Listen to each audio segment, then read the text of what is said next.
Okay, so yesterday, what did we learn to do? We represent functions with power series. How did we go about that in general? Using your geometric. Like messing with the geometric convergence expression, right? I think that's pretty much what you're doing in this first part of the section. That's pretty much all there is. So let's do one more of those. To do a couple of them, though, you need a couple operations, how operations work on series, some simple ones. I think you might have even used these already, but if you look at page 671, there's a couple on that page. I'm going to write them down too. So a couple operations on series, or power series, I should say. So if you have a function that's kind of got a multiple of its x values, how do you pass that into the equivalent power series for that function? And I don't think it's that strange. So let's think we had a really basic power series and pretend k wasn't there. If it was a really basic power series that was like geometric, how would it look? It'd be like, I don't know, there might be, I guess let's make it really general, just like a sub n. Yeah? Could be any explicit sequence rule. A sub n. And if it's got an x in it, then there's got to be an x to the nth power, right? That's how power series work pretty much. And a sub n could be anything with factorials on the bottom or on top or linear or exponential or anything, right? So if we pass k into it, what do you guys think is going to happen? Any ideas? What? K to the n, exactly. It's like the k also gets to the nth power because like that was, it's like they're both inside the what's going to the nth power. Does that make sense? I don't think it's very hard. So that's one operation we might need. You'll see it in a second. What if you had x and it was to some other fixed power? I'm using capital N there because capital N usually represents a fixed number, right? Lowercase n, if you remember, is usually like the variable for the natural numbers. Yeah? So this is like x to the third power. What if you wanted to figure out that? How would that look in the power series? Any guess? X to the big N and little n. Yeah. Like this, Paul? Yeah. And this is just not affected, right? Is that multiplied or n to the big? It's just multiplied. Okay. Because think about it, if you put this inside the other one, it's power to power, and the rule for exponents, power to power, is multiplied. See, so this isn't very hard at all. Think about what these rules are. And then I think, what if you had a couple different combinations? Like what if you had f of x plus or minus g of x? Well, you could write that, even if these things were both series, as long as they're indexed at the same spot, you could just like put them together in one power series. And you could go like a sub n plus or minus b sub n. And since they're both operating on x, you can just go like that. Does that kind of make sense? Remember, sigmas, just like derivatives, they always distribute. So, I mean, proving this would be very easy to prove. It's not like any of these are very hard proofs. They just involve simple algebra. Okay, so we might need these to continue to do what we were doing, which was modeling functions with that geometric expression. So let's see if we can do one of those. And I think I have a nice example.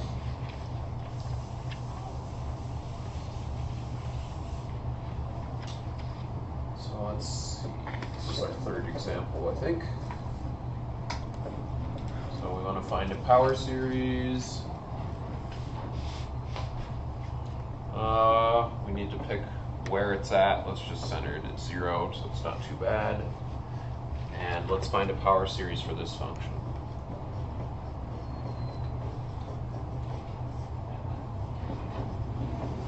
So some kind of rational function. It's got a couple asymptotes and such, right?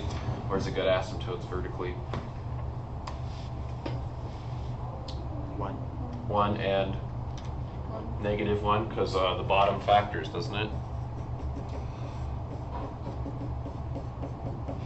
It's got 2 vertical asymptotes. What's its horizontal asymptote? 100. Oh. Remember, another way to think about horizontal asymptotes besides pre-calc, limit as x approaches infinity. What's the limit as x approaches infinity? 0, right? The rule from pre-calc, if you remember, was if the top is smaller, then it's automatically 0. That's because of the limit, right? That's where the rule came from. So. Okay, so that's what this thing looks like. So we are interested in making a power series for it that at least works kind of around 0, whatever it looks like in there. Okay? Any ideas on how we can do that?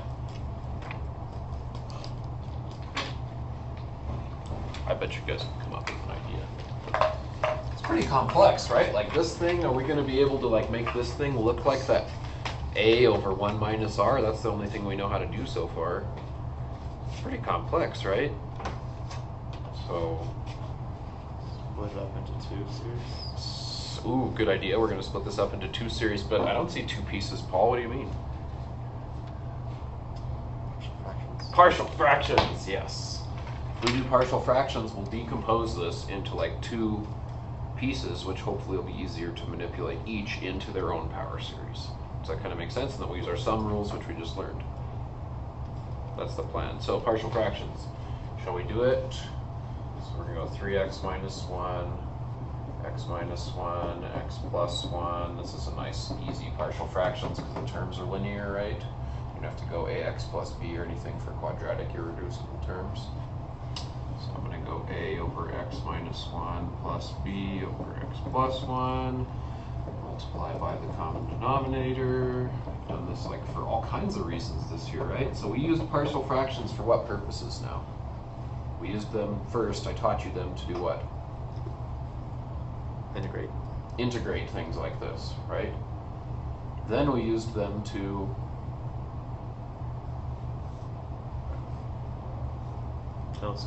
telescoping series, like turn that into things so we could see the alternations if something was telescoping, right? And now we're using it to do stuff with power series, so it's a pretty important technique. Anytime you see something like this and you're like, man, it's kind of complex, I want to break it into smaller pieces, remember, partial fractions is the way to go.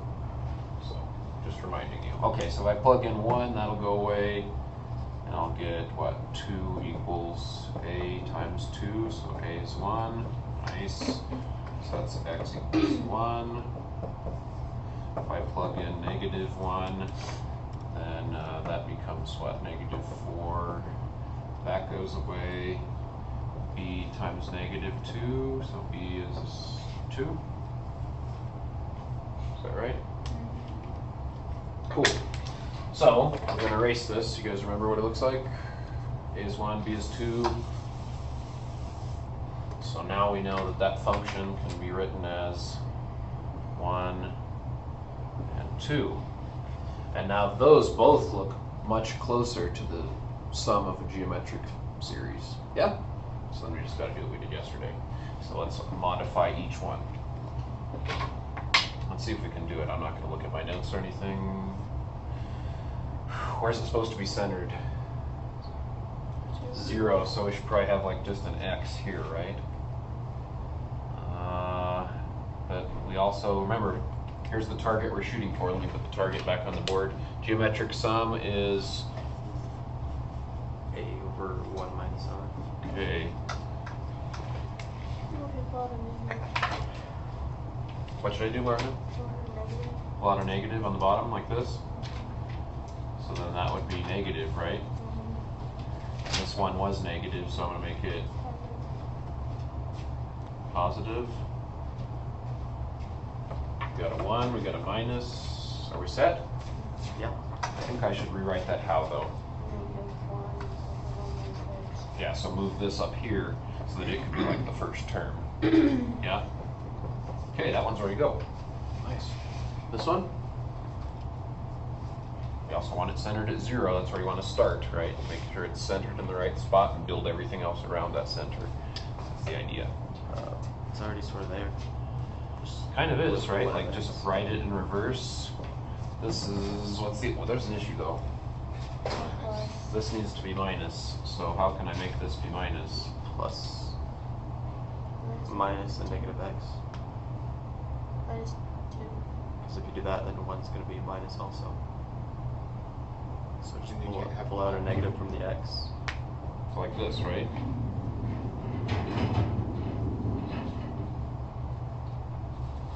Or just mess with an x like policy. That's gonna screw this part up if Brenna's right. So just pull out the negative from the x and leave the 1 alone. we have this. So you're saying I should write like It'll be minus and negative negative x. x. Yeah. That's right. Yeah. Just play with your algebra. Sometimes you get stuck and then just stop for a second, go do something else, come back, and be there for you. Yeah, I think that's right. So that'll work too. So we'll write it on the same line, I guess. Totally works now. So now we can say that one is the series from 0, right? Geometric goes from 0, unless you want to subtract the first term afterwards. You guys remember? So what is this? I think geometric is -1 for the first term. The ratio for that guy is x to the nth power. Right? And this guy you can do separately. Goes from 0 to infinity. First term is 2, ratio is -x to the nth power. And now, whether you want to think about those rules for power series I just taught you or not, this is just really combining two series. We've already kind of done stuff like that, so don't make it hard. They're both indexed to the right spot already, aren't they? So what should I write? -1 x to the n plus 2 negative x to the n. Let's try this you could write as this, right? Yeah. Maybe that's nice. So then we've got, can we factor now? Ooh, look, like factor, right? There's like an x to the n. Let's pull it out on this side. They both share x to the n now, right? So this guy's got -1. And what's that guy got? plus 2, sorry, -1. There you go. There's a nice power series. You can start computing terms if you like. I really encourage you to always, like, it depends on what your purpose is, but if you're ever getting stuck on a problem, what's one of the things you should start doing? Doing what?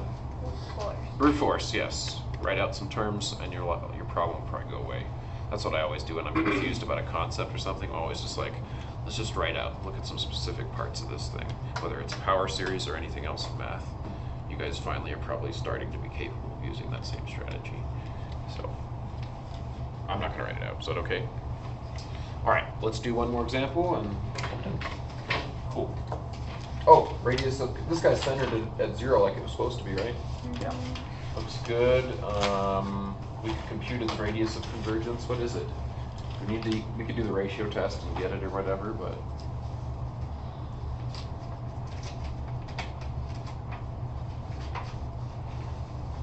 I think you could just think about one of these little pieces. I think that all these little pieces and the combination all have the same radius of convergence. 1. You're going to have the radius of convergence is 1. So the way I wrote that, and you're going to start seeing this in problems, is they're going to start writing it like that. That's that. In addition to telling you between -1 and 1, that's telling you the radius of convergence shorthand. Does that make sense?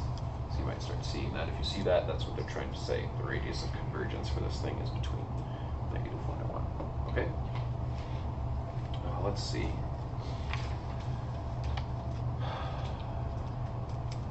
I said in my notes, you might want to check to see if the series matches the function after like 10 or 20 terms. Should we see that? Let's try it.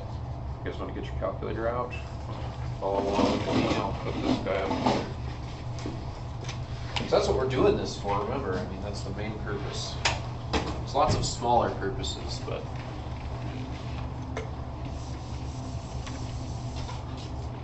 get the lights. Let's review how we can do this fast with our calculator just to confirm. So what thing do you guys want to plug in? Let's come up with f of 2. Now it's outside the radius, right? 1/2. 1/2? Good. So that would be like what? 3 times 1/2 is 1.5 minus 1. 0.5 squared minus 1, that'd be what? 0.5 over 0.25. 0.5 over negative 0.75. What is that?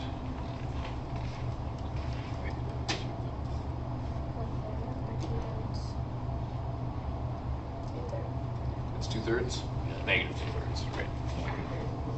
Okay, so our power series is supposed to get kind of close to negative 2/3. We don't know exactly where you'd have to cut it. That's where those error rules that we've been learning about this year come in. We're going to learn those for power series too. That'll be like the last thing we learn. Anyway, so we could start computing some terms, or we could just get our calculator to do this for us, right? Like we could start writing it out, but we could also just get our calculator to do it for us. What's our value of x that we put in? 1/2. So let's try to do that so we don't have to take forever to write it out. So I'm going to go sum. If you guys remember where sum is, I think it's a list operation. So if you go list, then you look around for sum. That'll give you the sum for the series. Then inside that, you have a sequence. So let's do a sequence, right? So I'm going to go list, find my, there's sequence. And some of you guys who have newer calculators will even pop up a nice menu for you. I have to remember what it is. So what is the form for our sequence? Well, it's right there. Might have to be a little careful with parentheses. So I'm going to say -1 plus 2 raised, nope. -1 raised, I'm going to say x instead of n. Okay, you could use n if you want, I guess, but I'm going to use x. And then, am I going to put x for this now? 5. I'm putting 0.5, right? So you got to keep track of what's what. So I'm going to go 0.5 raised to the x. Does that make sense? It's a little weird because I said x is n, and our x is this value we chose to try to approximate. Does that make sense, kind of? A little sneaky. You can try to put n in your calculator if you want. Anyway, so that's the sequence. So now, once I've got that, I'm going to hit comma. You got to tell it x is the variable I'm using to index the sequence, okay? And then you say how many terms you want to do. How many terms do you guys think it'll take before we get reasonably close to this? I'm not sure. I mean, should we try 10? Let's try 10 and see if it works. So I'm going to say from term 1 to term 10. Start and stop. And remember, that's all inside the sum, so it's going to add them up for me automatically. Crazy. This is like computer code. Huh. Now we could have had a mistake. There's a lot of stuff in there. It's not close yet, is it? At least it's negative. It's not super far away. Let's try it again. I don't know how many terms it's going to take. Let's try 20. I think you did have a mistake. Oh yeah, it looks like it's converging already. Where's my mistake? You're supposed to start term 0. Oh. We're supposed to start at term 0. Yeah? I think that's it. I think it'll work now. Let's go back to 10 terms, but starting at 0. This told me totally what to start on. I mean, come on, man. It's because in Algebra 2 I always index things starting at 1 so that they don't have this weird indexing problem because they'll die. So. Look at that. After 10 terms, it's already really close to negative 2/3, right? You go 20 terms, let's see how close it was. Look how many decimal places it's already, this is very rapid convergence. This is not hard for the calculator to add up 20 things, is it? I mean, it's not even thinking about it. If we add up the first 100 terms, the calculator might take some time to think about that. Let's see. Thinking. Oh, it thought a little while, and look now. At 100 terms, you get the calculator's value for that. This is how the calculator does pretty much everything. So I think it's just so cool. So cool. I don't know. It's like the foundation to everything our society has, technologically anyway. Put something on your phone. Is it seriously time to go? Wait, start. Let me just show you one thing really quick. You guys are going to need to use long division on 1 through 4. I got too excited. So you can do this way. On 1 through 4, there you're supposed to confirm it with long division. I knew it. I knew it. I was like, it's not time to leave yet. No way. Okay. Let's look at number 3. This one, Yeah. will you see if I put something in wrong? Because I did not get the same thing. Oh. Oh, I erased it. Crud. Oh, look, Still I on your have it right calculator. here. -1 plus 2 times -1 to the n. times 25 to the n. It just made this for you though, right? Like you went to the same plot and then it just pops this out here. It's newer.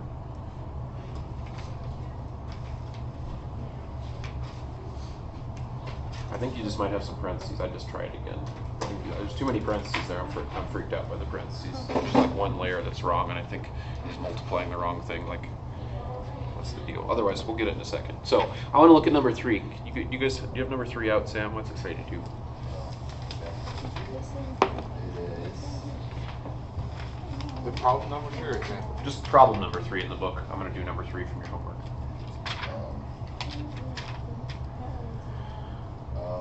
1 over 2 plus x. 2 equals f of x. 2 plus. And 2 plus x. 2 plus, okay. Okay, so the first couple in your book say to do it 2 ways and like confirm it, so I think that's actually really cool. So this one, it's not going to be very hard to do it with the geometric way, is it? I'll help you figure it out in a second, Brent. I won't get it, don't worry. So this one's not going to be very hard to do with the geometric route, is it? I mean, it's already almost looking like that, right? All we'd have to do is go what? Equals 1 over, probably have to go a half on top and bottom, right? 1 plus x over 2. Right? And then we want that to be minus, so how did we fix that last time? Minus a minus. Minus a minus, done, set up. So that power series would go from 0 to infinity and be 1/2 times r to the n, right? Yep. In algebra 2, I always go n minus 1 because we always start at 1. You know what I'm saying? It freaks me out sometimes.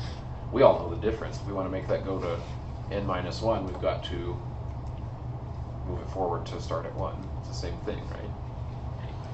Anyway, there's 1. Let's write out what this is in just a couple terms. You'll see why I'm writing it out. So if I plug in 0, we get 1/2, right? Plus, if I plug in 1, we get 1/4 negative x, right? If I plug in n is 2, then we square it, so we get 8 on the bottom, and that becomes positive x squared. If I plug in 3, I'm going to get negative x cubed over 16. Then you can just see the pattern, right? So plus x to the 4th over 32 would be next, minus dot dot dot. There's the power series. So not a very hard example. That function's really easy to model this way. Another way you could do it to confirm is just use long division. Just no calculus. Just do long division on this thing. Help me with the long division. It's just weird. Usually you don't divide things like this. Usually you use long division when the top thing is bigger and you want to like simplify it to get it ready for partial fractions for more simplifying or something like that, right? But this, which one's going to go in which spot? I'm dividing by 2 plus x, right? It says 1 divided by 2 plus x. So this is kind of tricky to think about. You've never done one like this before. So what would we have to do to make that become that? Let's see, I'm going to have to look too. I've forgotten. Plug in 1/2. Well, not plug in. Times 1/2? Yeah, times. Austin's saying the rule, just like regular long division, you've just never done one like this, because why would you? Well, this is why you would. This is how like people like John Napier and the people who started working with Taylor series like Taylor and McLaren did things to start out with. So 2 times 1/2 is 1. That's that. So then you distribute it back through, right? So you get 1, and then you distribute it back through, so you get plus half x, and then long division goes minus, right? So then you go, okay, 1 minus 1 goes away, and you've got 0x. So 0 minus 1/2 is minus 1/2 x, and then we just repeat. So we say, okay, I'm gonna have to sheet again. What do you think? You got it, Austin? X over 4, or minus x over 4. I already did the problems. Oh, you did it already? Yeah. Nice. Calc should help too. Oh, I'm looking at the wrong one. I was like, what's going on? So, Because the 2 is going to make it x over 2. So- So if you go x over 4 and and multiply by 2. That's x over 2. And then I'll So let's cancel just out. go with what Austin said, but I'm not sure either. So you said x over 4, right? Minus x over 4. Minus, okay. Yes. So he claims that that's the right choice. So if we distribute it back through, what are we going to get? Minus 2. Oh, that's how it came out. So you want that to go away, and then you just see what other change you have left. This is just strange, right? Minus x squared over 4. And there's a 0x squared that you can put right there. and all of that is minus. Minus. That's where long division always gets people. They forget that it's minus. So I always say it. It goes 0 minus a negative is x squared over 4. Let's go a couple more times. So now what are we going to have to do to get that one? A little bit hard to guess. It's going to have to be minus again, or no? No. This one was minus, so it's going to have to be X plus squared this over time. 8. What'd you say? X squared over 8. X squared over 8. That worked. If we go back through here, the 2 and the 8 become 4. Oh. And then,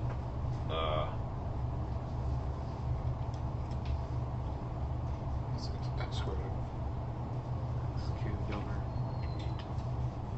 and then we're going to have x cubed over 8 here, and then we're going to say minus. This is going to be minus x cubed over 8, and I'd probably go one more step.